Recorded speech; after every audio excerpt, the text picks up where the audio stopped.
your first time visiting my channel, welcome. And for those of you that are returning, I'd like to thank you for coming back and also for supporting. Before we get started, if you would for me, please go ahead and give this video a thumbs up. If you like the content that you're watching, please go ahead and subscribe to the channel. Let's take it a step further. If you want to be notified each time I do upload a new video, go ahead and click that notification bell on the top right-hand corner of the screen. Now on to the video.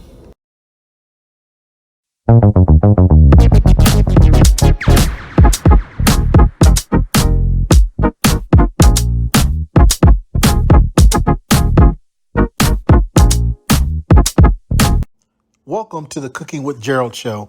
On today's episode, I'll be making a beautiful, moist, delicious pineapple upside down cake.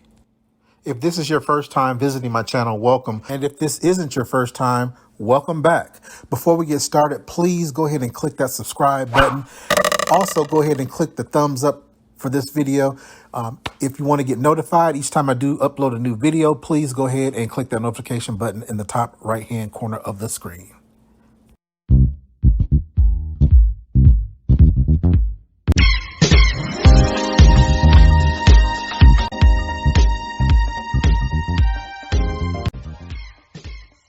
Flour, baking powder, salt, brown sugar, eggs, butter, white sugar, sour cream, maraschino cherries, pineapple slices, milk, and vinegar. I'll show you what we're going to do with the vinegar. I just want to point these out to you. So this is a pineapple upside down cake pan. Is what you would actually cook the cake in. Actually, I purchased a couple of these from the Goodwill a while back. I think I've only used this once. That was to make my mom a cake. Normally, I use this one right here. So you don't have to have a special one like this. I just use this one right here. The same pattern that you see down the bottom, which is where the pineapple rings go and then the cherries sit on top. I make the same pattern over here in this pan. On top of some parchment paper. So this is nice to have, but you don't have to have that. So I'm actually going to use this. So to get started, what I'm going to do is go ahead and get my ingredients together. That's 1.5 cups of flour. Actually, you know what? No. The first thing I'm going to do is to get my pan decorated. And in order to do that, you're going to have to take this 3/4 cup of brown sugar and then 1/4 cup of butter, and put this on the stove and cook it until it melts, and I'll be back. So while I'm waiting on the sugar to melt, what I do with my vinegar is, with this recipe, I'm actually beating up my egg whites. So I'll take some vinegar and put it on a paper towel. The reason I'm doing that is because you want a grease-free pan. So taking the vinegar and cleaning your whisk that you're going to whip your eggs with is going to be very important, because if you don't do that, there could be grease on there, grease residue, and it won't allow your egg whites to beat up really fluffy. So that's important. I'm going to also clean the bowl out with it as well.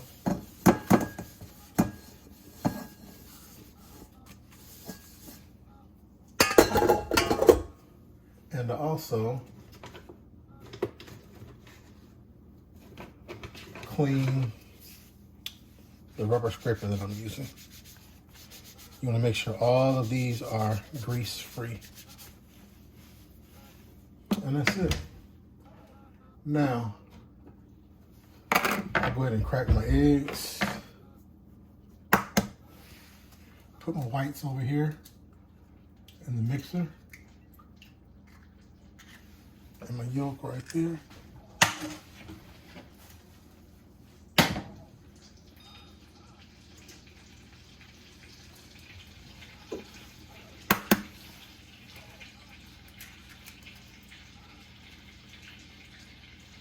Also, all your ingredients need to be at room temperature.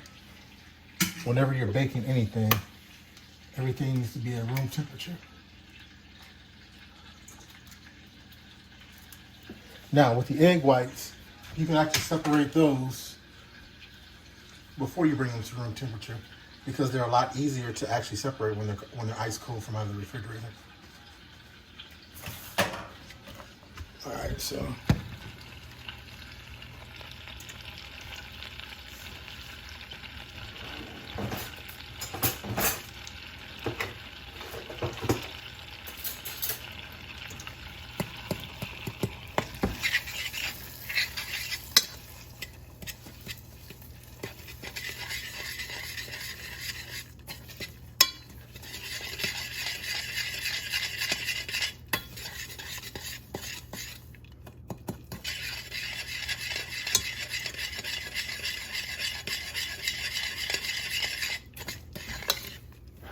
all right, so I'm gonna turn this down because you want to cook this until the sugar actually melts.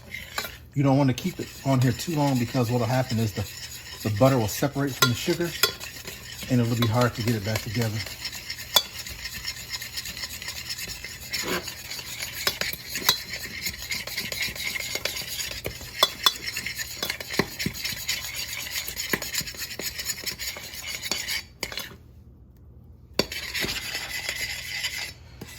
Still needs to cook. You want it to be real nice and smooth.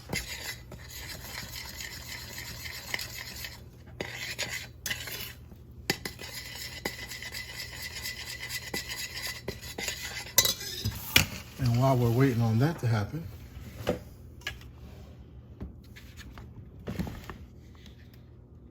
I'm gonna go ahead and get our pineapple rings. Move it off the stove a little bit.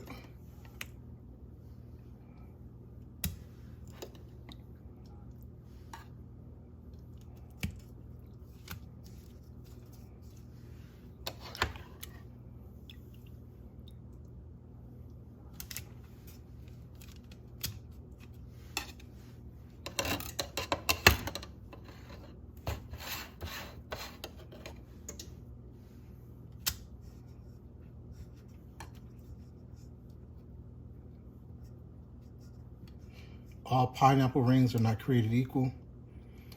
Depends on what brand you get. Some of them will fit snug in here. Some of them will fit loose like this one is. It doesn't make a difference though.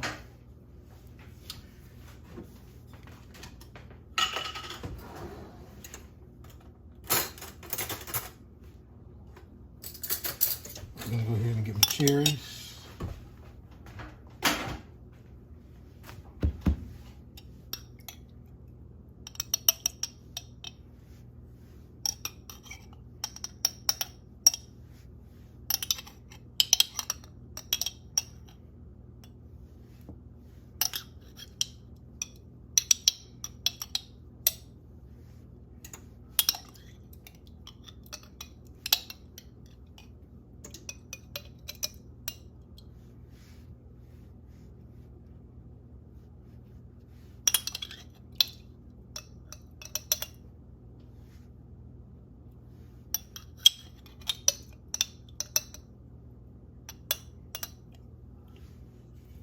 All right. So these are half cherries. I've actually cut them in half. And you put them upside down, or you can do the whole cherry. It doesn't make a difference. Whatever you choose to do.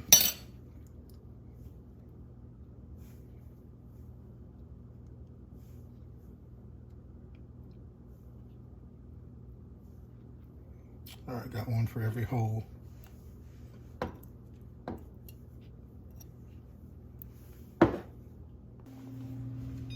Go ahead and turn that heat back up a little bit. As you can see, this is still not 100% dissolved with the sugar.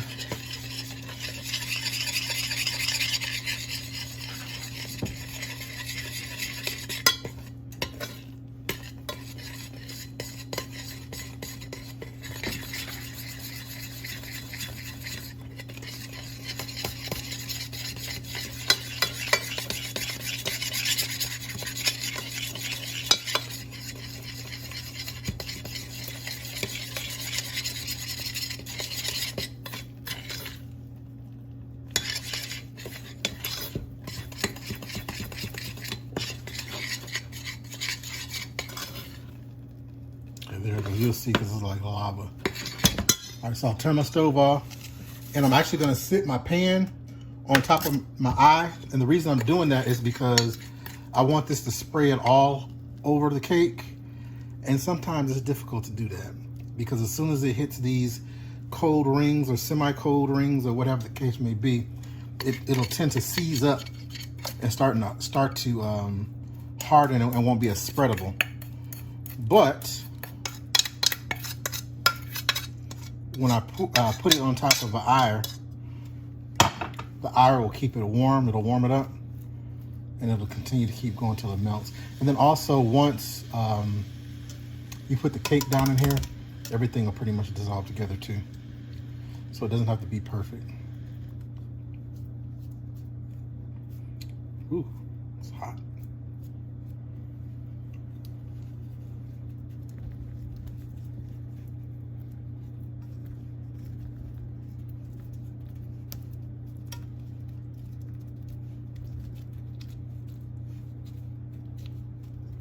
All right, I'm gonna leave this on here to see how much more it's gonna do. All right, so let's go ahead and get started with the cake. First thing I'm gonna do is get my wet ingredients together.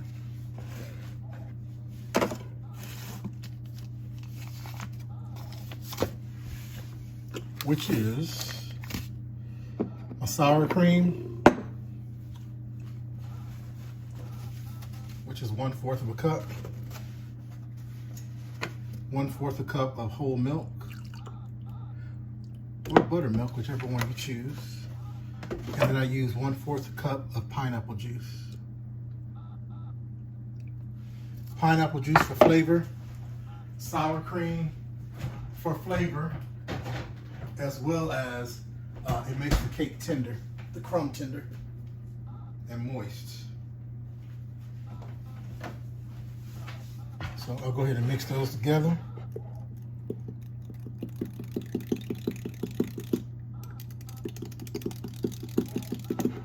I'm also gonna put my vanilla extract in here, which this is a vanilla butter extract from Watkins.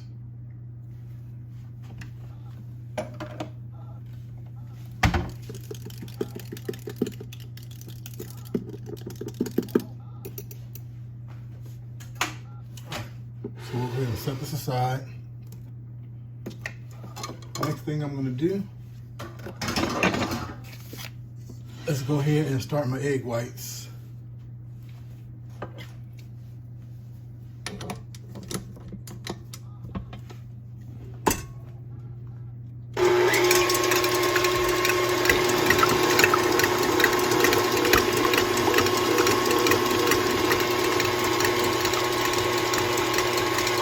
Go ahead and add about a 1/2 teaspoon of tartar. This is what this is. This helps it form a quick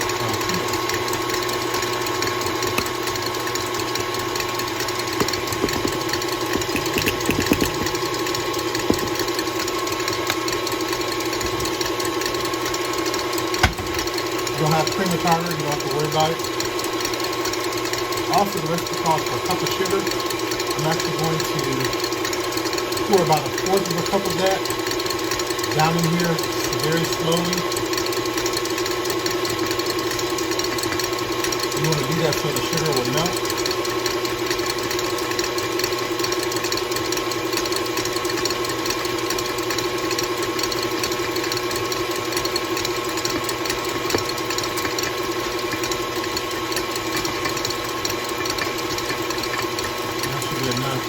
I like doing that because it makes the egg whites nice and glossy.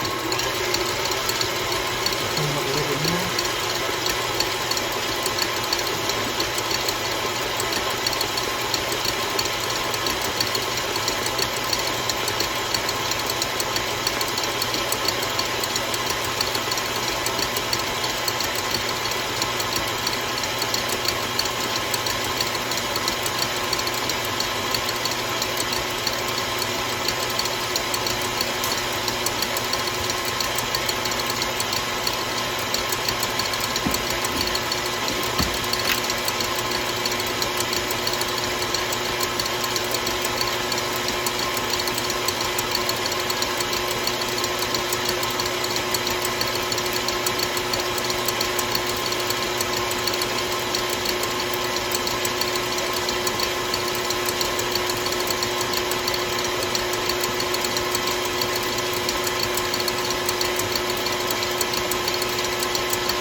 on. I'm gonna go ahead and turn this up to high.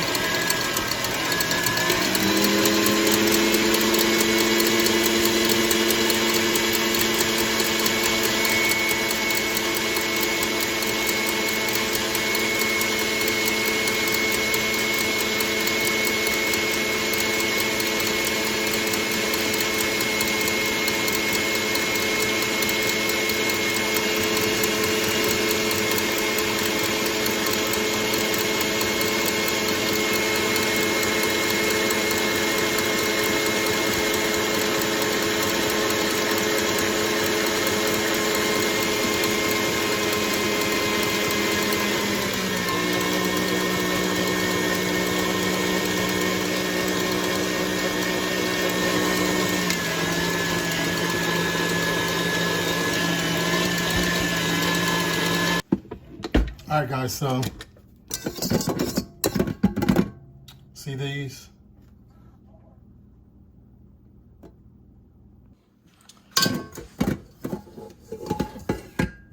These are soft peaks. They're not hard, stiff peaks, but semi in between hard, stiff peak and soft peak, which is what you want. All right, so I'm gonna go ahead and put this in this bowl, and we're gonna set these aside. And then at the end, we'll fold them into our batter.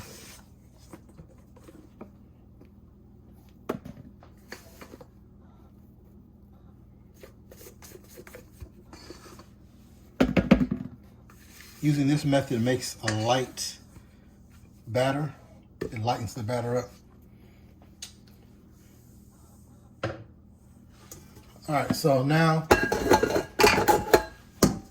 gonna go ahead and add our butter, which is 1 stick of butter, which is a 1/2 cup. And we'll be using the paddle attachment, and then the remainder of that cup of sugar.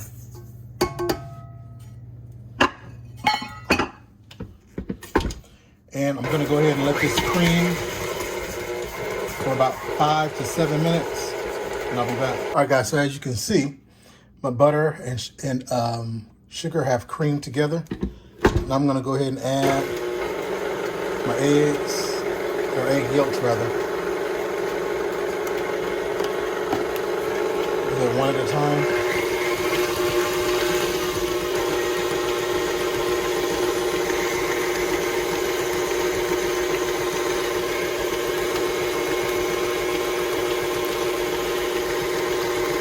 Last one.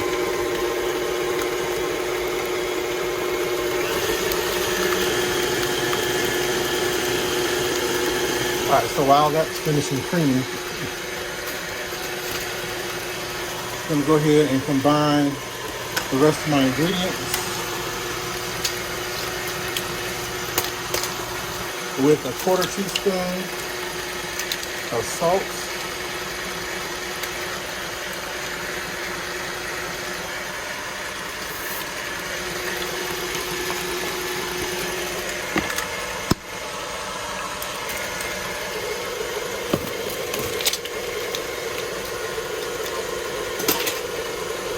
it's a half a cup of flour and 1 whole cup of flour. So total is a 1.5 cups of flour, 1/4 teaspoon of salt, and then 2 teaspoons of baking powder.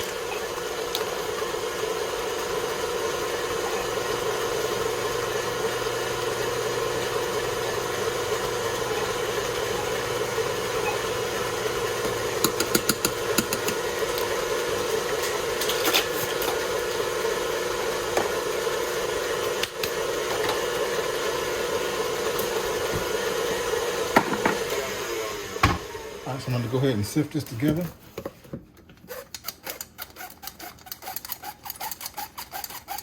You can find these sifters pretty much anywhere at Walmart. I think the ones they have there have a handle where you squeeze it and not turn it. Otherwise, if you don't have one of these, you can use a sieve, which is that same mesh See the wire mesh inside there? The one that you would strain different things with. Works just fine. A lot of times I'll do that depending on how much flour I'm actually sifting. I have a larger one of these, about 3 times the size of this. But if I'm making something, a real large cake, more than likely I'll use my sieve instead of using the sifter.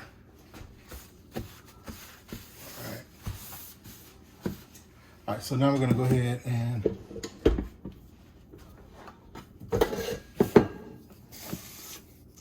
incorporate our wet and dry.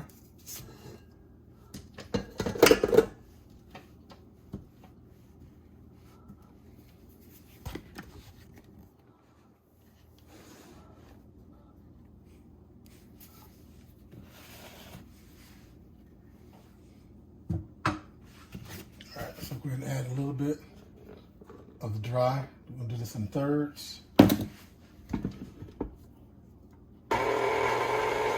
And this is just on stir.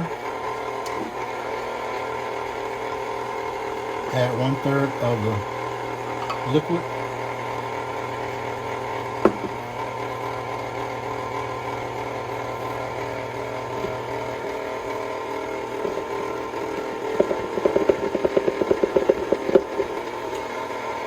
More of the flour.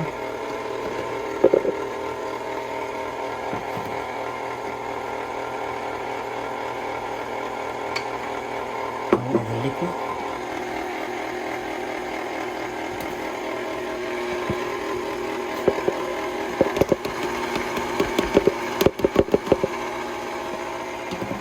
More flour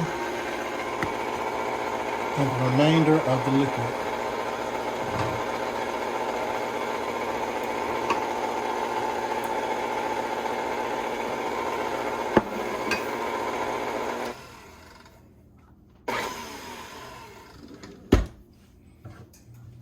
I'm going to go ahead and add the rest of the flour.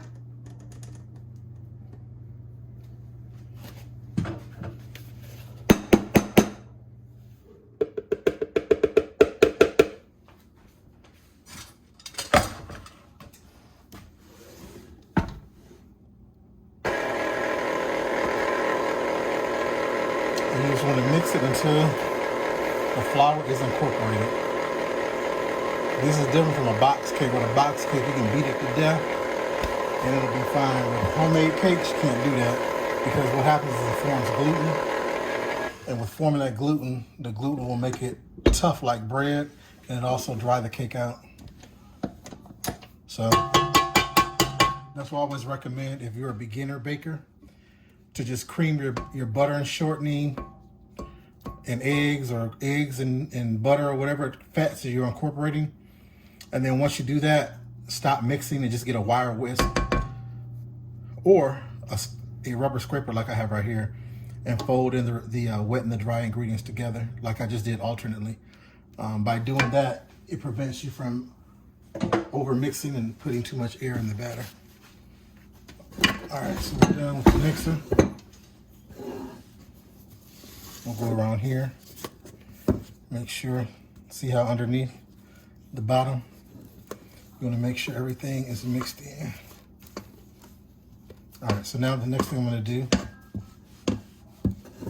is go ahead and add in some of my egg whites. You can just mix this in. You just want to do this to loosen up the batter some. All right, so I'm going to go ahead and add the rest of them in here.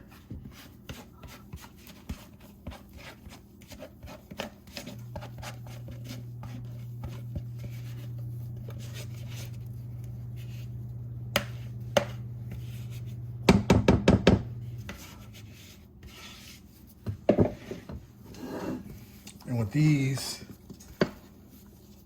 you want to fold.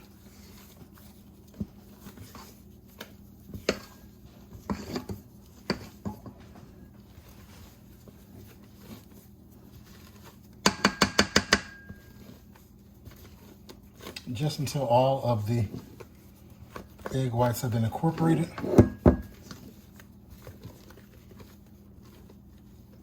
See how that lightened that batter up? Made it real airy. All right. So that is finished.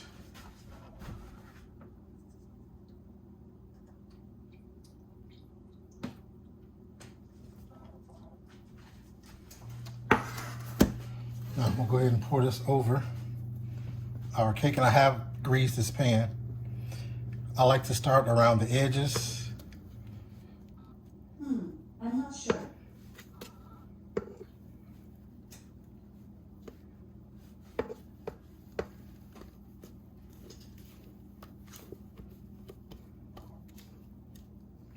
On the outside of the cake, and then go ahead and finish the middle.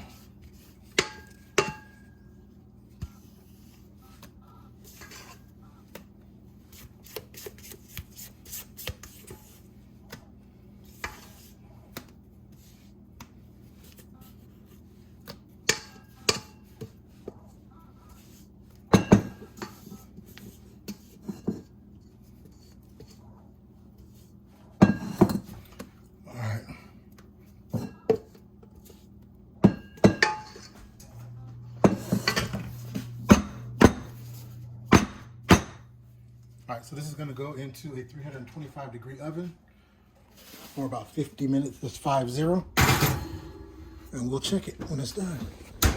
All right, guys, so it is done. Take a skewer, poke it in, it comes out clean all the way around. So I'm going to let this cool in the pan for about 15 minutes, and then I'm going to flip it over onto a board, and I'll be back. All right, guys, so the cake has been sitting here for about 10 minutes to 12 minutes. So I went around the inside edges with a knife. Try this with my bare hand.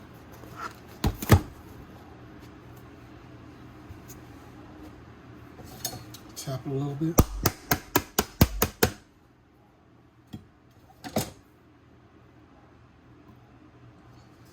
And there you have it. Bam. It's the pineapple upside down cake.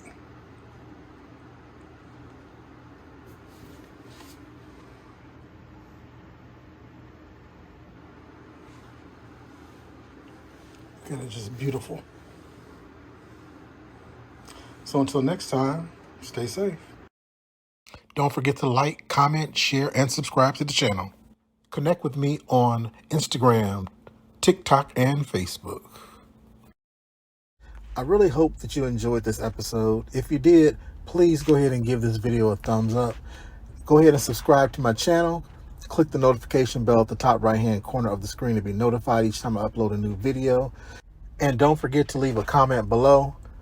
And if you don't mind, please go ahead and share the video. Until next time, stay safe.